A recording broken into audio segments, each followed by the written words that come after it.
সালমা, অফিসের একটা কাজে আমাকে চিটাগং যেতে হচ্ছে। হ্যাঁ, চিটাগাং হঠাৎ? ওখানে নতুন একটা বিজনেসের চুক্তি হবে। কিন্তু? কোনো কিন্তু নেই, মাত্র 2 দিন। আর এখন তো তোমার বান্ধবী রাহেলা আছে, দেখতে দেখতে সময় কেটে যাবে। কেন দুলা ভাই, আমরা আছি না ভাই? হ্যাঁ ভাই, চাচাতো ভাইয়ের শালার শালা। আমি আপনার শালার মালা, মানে বউ। হ্যাঁ, আপনারা সবাই সালমার খুব নিকট আত্মীয়। শোনো, আমি বাইরে যাচ্ছি, দয়া করে ঘরের দিকে একটু নজর রাখবে। সালমা, এই ব্রিফকেসে 25 লক্ষ টাকা আছে। কি আশ্চর্য, ভয় পাচ্ছ কেন?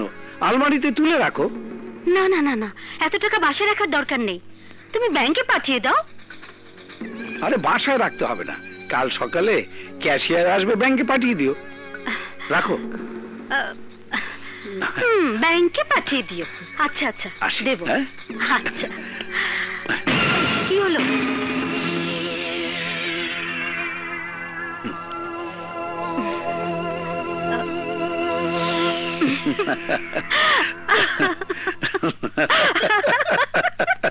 দুষ্টু।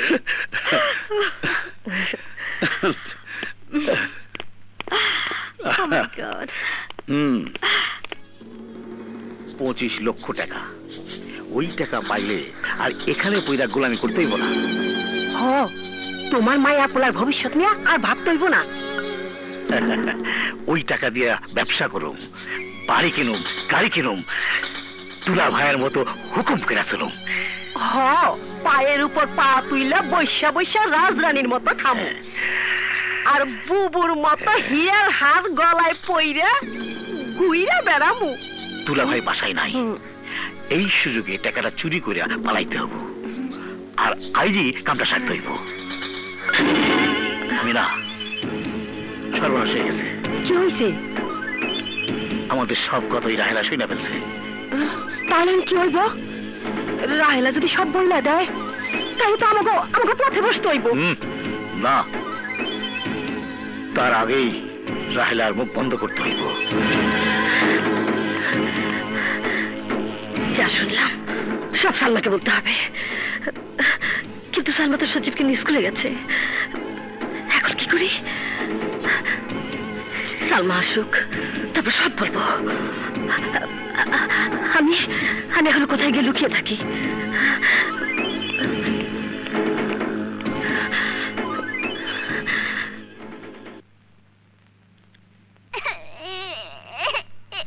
রাহেলা, রাহেলা। সজীব, তুমি যাও, কাপড় পাল্টাও। হ্যাঁ, আমি চাঁদনিকে ঘুম পাড়িয়ে আসছি। Good boy. এই যে চাঁদনি মামুনি, কাঁদছো কেন? কাঁদে না সোনামণি, ঘুমাও ঘুমাও, ঘুমাও। সালমা, সালমা, সালমা, সালমা,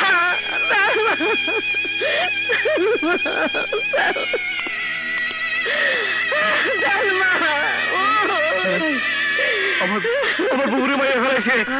আমি না, আমার বুড়ি মায়ের ফেলাইছে, আমার বুড়ি মায়ের ফেলাইছে, আমার বুড়ি মায়ের ফেলাইছে। আমি খুন করিনি, আমি খুন করিনি। বাড়িতে হাত দিয়ে মারতে দেখলাম, তুমি খুন করছো? হ্যাঁ। তুমি ছাড়া এই ঘরে কেউ ছিল না। আমি বিশ্বাস করো, আমি খুন করিনি। আমি বিশ্বাস করতে পারি, আমি না বিশ্বাস করতে পারি, কিন্তু মানুষে তুমি কিভাবে বিশ্বাস করাইবা যে তুমি খুন করো নাই? তোমার ঘরে বুবুর লাশ, তুমি ছাড়া এই ঘরে কেউ ছিল না। আমি শুধু ধরেছিলাম। না খুন করে ফেলাইছো? ওরে মারতেছো কেন? ওনে একটা ভুল করে ফেলাইছে, তাই বলে মারতে হবে নাকি? ভাই যদি জানতে পারে তাহলে তোমার পুলিশ হইব, আর পুলিশে দিলে তোমার ফাঁসি হইব। তখন তোমার এই মাইয়া রাস্তায় ঝাঁটা খেয়া মানুষ হইব, সবাই বলবে খুনির মাইয়া। শোনো, যদি বাঁচতে চাও তাহলে তাড়াতাড়ি চাঁদনি লইয়া এখান থেকে পালাই যাও। আমি চলে যাব, আমি খুন করিনি। বিনা অপরাধে পুলিশ আমাকে ধরবে, আমার আমার চাঁদনি রাস্তা যাতা খেয়ে মরবে। তা হবে না, আমি চলে যাবো, আমি চলে যাবো। হায় মা, হায়।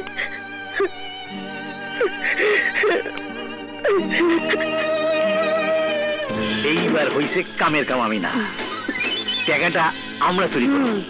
আর দুলাভাই আসলে কমু রাহেলা চুরি কইরা বুবুরে খুন কইরা পড়ায় গেছে।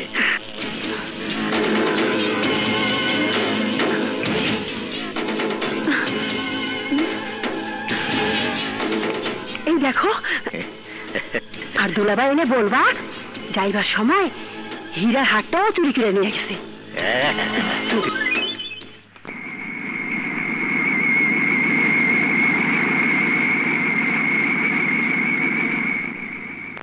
হায় হায় দুলাভাই, বুবু খুন হয়ে গেছে, আমার বুবু খুন হয়ে গেছে।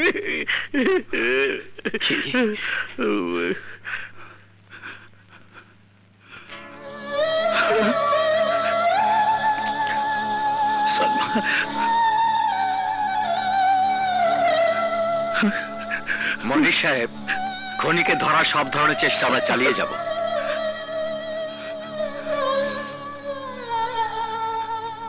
দারোগা সাহেব, আমার স্ত্রীকে কে খুন করেছে আমি জানি না, তবে কে আবার? দুধ দিয়ে যে কাল সাপ পড়ছিলেন তোর বান্ধবী রায়লা বুবুরে খুন কইরা 25 লক্ষ টাকা পালিয়ে গেছে। হ দুলাভাই, আর যাইবার সময় বুবুর হীরার হাটটাও নিয়ে গেছে। দারোগা সাহেব, সবকিছুই তো শুনলেন।